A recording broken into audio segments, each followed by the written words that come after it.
बात उस समय की है जब महाभारत के युद्ध में पांडवों ने विजय प्राप्त कर एक विशाल यज्ञ का आयोजन करवाया था। यज्ञ के समापन के बाद गरीबों में काफी धन दौलत दान में बांटी गई, जिसको देखकर सभी इस सब की तारीफ कर रहे थे। पांडवों के इस यज्ञ की चर्चा चारों तरफ हो रही थी। सभी कह रहे थे कि ऐसा यज्ञ इससे पहले कभी नहीं हुआ। तभी वहां एक नेवला आया जिसका आधा शरीर सोने के रंग का था और बाकी भूरे रंग का। वह नेवला आते ही यज्ञ भूमि की मिट्टी में अपने शरीर को रगड़ने लगा।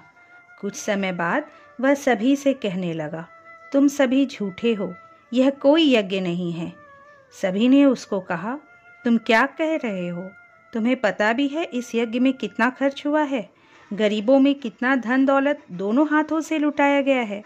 शायद ही ऐसा यज्ञ इससे पहले कहीं किया गया हो। तब नेवले ने कहा, मेरी बात सुनो। एक गांव में एक गरीब ब्राह्मण अपने छोटे से परिवार के साथ रहता था। परिवार में उसकी पत्नी, बेटा और बहू थे। वे अत्यंत गरीब थे। पूजा पाठ करके उनको जो कुछ प्राप्त होता था उसी से वे उनका भरण पोषण करते थे। एक बार उस गांव में 4 सालों के लिए अकाल पड़ा, जिससे ब्राह्मण को काफी कष्टों का सामना करना पड़ा। एक बार पूरे परिवार को 6 दिनों के लिए उपवास करना पड़ा। 7वें दिन ब्राह्मण कहीं से आटा ले आए। उस आटे की रोटी बनाई गई।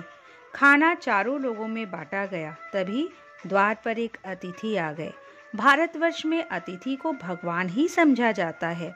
उस समय में तो अतिथि को भगवान से कम न माना जाता था। इस प्रकार ब्राह्मण ने अतिथि को कहा, आइए, आपका स्वागत है।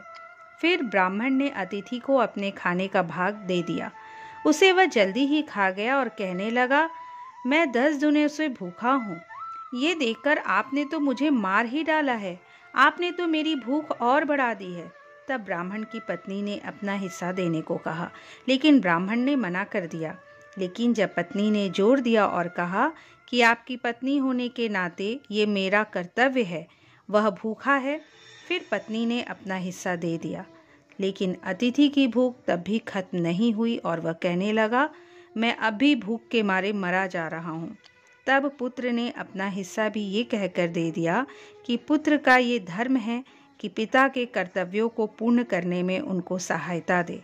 लेकिन अतिथि की भूख फिर भी ना बुझी और फिर बहू ने अपना कर्तव्य समझकर अपना हिस्सा दे दिया। अब अतिथि की भूख की पूर्ति हो गई और उसने उनको आशीर्वाद देकर विदा ली।